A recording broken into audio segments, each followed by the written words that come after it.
Hello and welcome to Created by Sports. Today we look at the impact of the signing Bruno Fernandes has been having so far since arriving in the Premier League, and what it means for the Manchester United team moving forward. Subscribe to the channel for more sports content and turn on notifications to be alerted of all future uploads. Since joining in January, there is no doubt Bruno Fernandes has positively impacted Manchester United on and off the pitch. He looks to be the complete midfielder they were searching for the past 7 years, and with him potentially alongside a fit Paul Pogba next season, or Scott McTominay and Fred in the middle, he brings out the best in every player in the team. Big players have a way of doing this. The entire Liverpool team is uplifted by players like Van Dijk, Firmino and Alisson in goal. Having players you can trust on the field to do their job is what brings out the confidence in your own play when you were perhaps struggling beforehand. In this video, I'm going to explain the stats behind the impact Fernandes is having on Manchester United and why his transformation could lead to big things. In the summer of 2019, United had a big transfer window. They got rid of some of the rotten players in the squad like Lukaku and Sanchez, and signed 3 top quality players in Harry Maguire, Aaron Wan-Bissaka and Daniel James, spending £148 million combined. One player Solskjaer was begging the board to sign was central attacking midfielder Bruno Fernandes from Sporting Lisbon. At that point, Bruno had just come off a season where he scored 20 goals and assisted 13 in the Portuguese league, but the owners seemed to be balking at the asking price of around £50 million at the time. United played 24 league games before the January transfer window closed, plus 3 in the FA Cup, 5 in the League Cup and 6 in the Europa League. Those 38 games brought 18 wins, 10 draws and 10 defeats, with 9 victories in the league and the same number in cup competitions. In Portugal, Fernandes started the season off with a record of 15 goals in 28 appearances, and once again United were eager to capture the 25-year-old. On January 29th, United finally got their man for an extra £17 million than they would have paid in the summer, for a transfer totalling £67 million.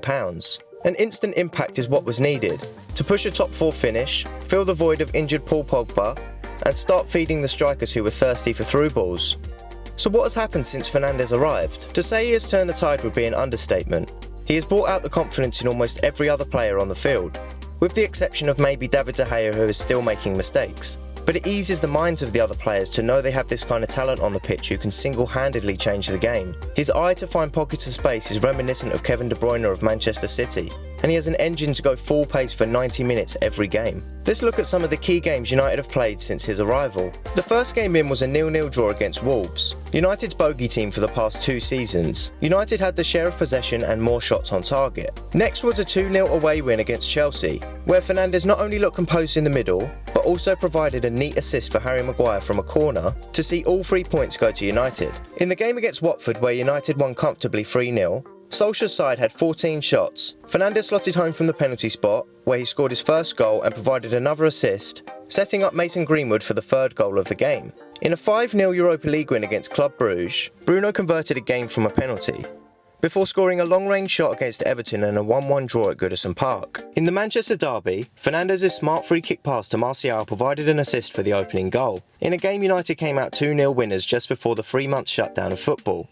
In the first game back against Tottenham, after going 1-0 down, United got a penalty which once again Fernandes converted to earn his side the draw. Then in an away game against Brighton where United came out 3-0 winners, Fernandes scored twice, one of which was a scintillating play between Matic, Greenwood and finished off by Fernandes. So far since joining United in January, Fernandes has a Premier League record of 8 games, 13 shots on target from 24 shots, 5 goals and 4 assists, with a 75% completed pass rate. Since his arrival to the midfield, United have scored 31 goals in all competitions and conceded only 4 goals. They have also won 9 games, drawn 4 and lost none in all competitions. Surely this is no coincidence. And although Fernandes isn't scoring and assisting every goal, he's bringing out the fire in the other players.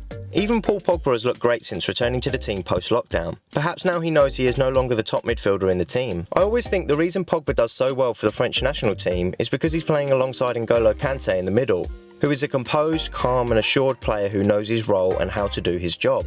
And lo and behold, they won the 2018 World Cup. I don't think United's biggest problem has been lying in strikers' inability to score. Instead, the lack of depth within the midfield to provide the right passes to the strikers to be in the better positions to score goals, and that's been proven since the arrival of Bruno Fernandes. All United are really missing higher up the pitch is a right midfield playmaker who can provide in-swinging crosses like Beckham and Ronaldo once did.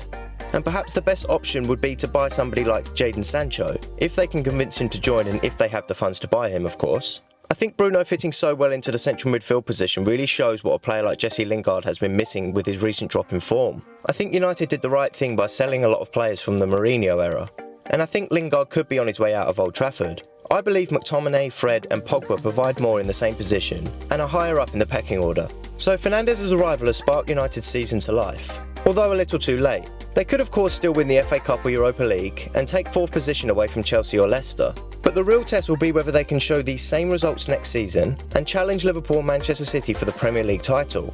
Comment below what you think of Fernandes' impact so far this season and who you think United need to buy this summer to really challenge next season. Subscribe to the channel for more sports news and views, and give the video a like if you enjoyed it. We will see you in the next one.